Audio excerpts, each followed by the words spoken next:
আসসালামু আলাইকুম। আমার কাছে জানতে চাইছেন যে ভাই 5 ফুট 6, 5 ফুট 7 ইঞ্চি ছেলেরা বিজিবি বাহিনী মাঠে টিকবে কিনা। আসলে আপনাদের কাছে গিয়ে সমস্ত কিছু ক্লিয়ার করার জন্য আমি এসেছি। সেনাবাহিনী, নৌবাহিনী, বিমান বাহিনী, বিজিবি, আনসার, পুলিশ সব সব বাহিনী নিয়ে আপনাদের সাথে আজকে ডিসকাস করব। তবে আপনারা মনোযোগ সহকারে ভিডিও দেখবেন এবং বোঝার চেষ্টা করবেন।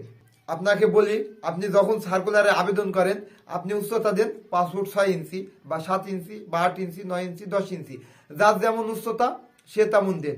ওজন যার যেমন উচ্চতা সে অনুযায়ী ওজন দেন।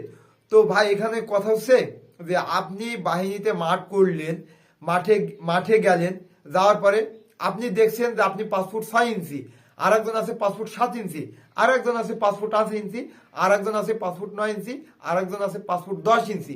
এখন এর ভিতরে 20 জন 5 ফুট 10 ইঞ্চি আছে, 20 জন 5 ফুট 9 ইঞ্চি আছে, 20 জন 5 ফুট 8 ইঞ্চি আছে, 20 জন 5 ফুট 7 ইঞ্চি আছে, 20 জন 5 ফুট 6 ইঞ্চি আছে।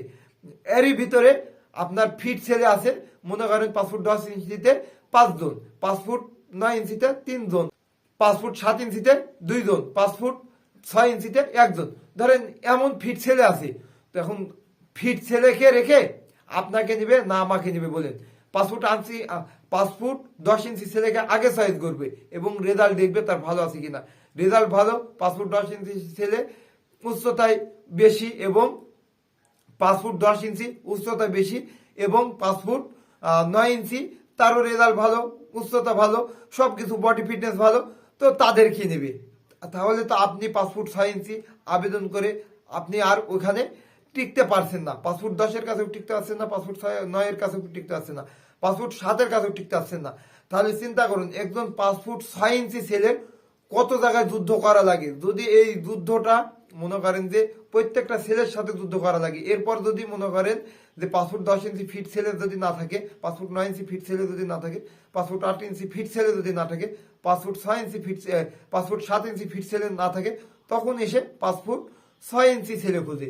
তো বিজিবিতে যারা আবেদন করে তারা এইচএসসি পাস। এখন এইচএসসি পাস সবাই দেখবেন যে অনেক বড় লম্বা এবং 5 ফুট 10 ইঞ্চি, 5 ফুট 9, 5 ফুট 8, 5 ফুট 9, 5 ফুট 10 ইঞ্চি এমন ছেলেরাই বেশি আবেদন করে এবং এমন ছেলেরাই বেশি টেকে। আপনি দেখবেন যে বিজিবিতে ম্যাক্সিমাম ছেলেরা অনেক লম্বা।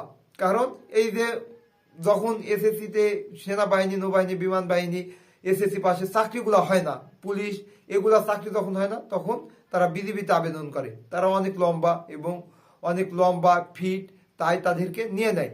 তো আপনি দেখেন, আপনি যে 5 ফুট 6 ইঞ্চি হয়ে আপনাকে 5 ফুট 7-এর সাথে যুদ্ধ করা লাগছে, 5 ফুট 8, 5 ফুট 9, 5 ফুট 10, এর ভিতরে কোনো না কোনো ছেলে ফিট, কোনো না কোনো ছেলে ফিট আছে। এই ফিট ছেলেদেরকে প্রত্যেকটা বাহিনী চয়েস করে এবং তারা এই সব ছেলেকে নিয়ে নেয়। তো আপনি বুঝতে পারছেন যে আসলে 5 ফুট 6 ইঞ্চি কেন বাদ পড়েছে। এবং আপনারা দেখছেন যে এমওডিসি মাঠে যে অনেক উচ্চতা ছেলে, অনেক উচ্চতা যারা আছে এবং ফিট ছেলে, অল স্কোয়ার ছেলে তাদেরকে নিয়ে নিয়েছে। কিন্তু ছোট হাইটে ছোট 5 ফুট 6, 5 ফুট 7, 5 ফুট 8, 5 ফুট 9 তাদেরকে বাদ দিয়ে দিয়েছে। আপনারা বুঝতে পারছেন যে কেন আপনাদেরকে 5 ফুট 6 বাদ দিয়ে দেয়। তারপরে আপনাদেরকে আরেকটা বিষয় ক্লিয়ার করি। যদি আপনার রিজিকে, যদি যে বাহিনী থাকবে রিজিকে, বাংলাদেশ সেনাবাহিনী, নৌবাহিনী, পুলিশ, আনসার, যত সব বাহিনী আছে, এই বাহিনীগুলোর ভিতরে আপনার যদি রিজিকে থেকে থাকে আপনি 5 ফুট 5 হলেও আপনার চাকরি হয়ে যাবে। আর যদি রিজিকে না থাকে আপনি 5 ফুট 10 না, আপনি 6 ফুট হলেও আপনার যদি রিজিকে না থাকে আপনি কোনো বাহিনীতে আবেদন করে আপনার চাকরি হবে না। তাই যদি রিজিকে থাকে তাহলে 5 ফুট 5.5 হলেও কোনো সমস্যা নাই। আবার 5 ফুট 6 ফুট হলেও আপনাদের কোনো সমস্যা নাই। যদি রিজিকে থাকে বাহিনী চাকরি পেয়ে যাবেন। যদি রিজিকে না থাকে তাহলে 6 ফুট হলেও আপনার চাকরি হবে না।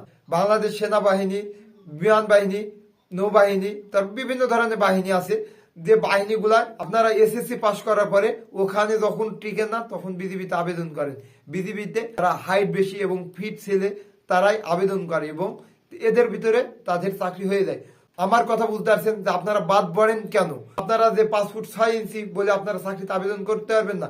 আপনার যদি রিজিকে থাকে যে কোনো বাহিনী, তাহলে আপনি ইনশাল্লাহ সেই বাহিনীতে 5 ফুট 6 না ভাই 5.5 ফুট হলেও আপনি ওই বাহিনীতে টিকে যাবেন এবং রিজিকের ব্যবস্থা সেই বাহিনীতে হয়ে যাবে। তো আপনার যেখানে রিজিকে লেখা আছে আপনার সেই বাহিনীতে হবে। তাই এই নিয়ে দুশ্চিন্তা কেউ করবেন না। যদি কথাগুলো ভালো লাগে ভিডিওটিকে লাইক করবেন, চ্যানেলটিকে সাবস্ক্রাইব করবেন। এই বিষয়ে যদি আরো কারো প্রশ্ন থাকে তাহলে প্রশ্ন করতে পারেন।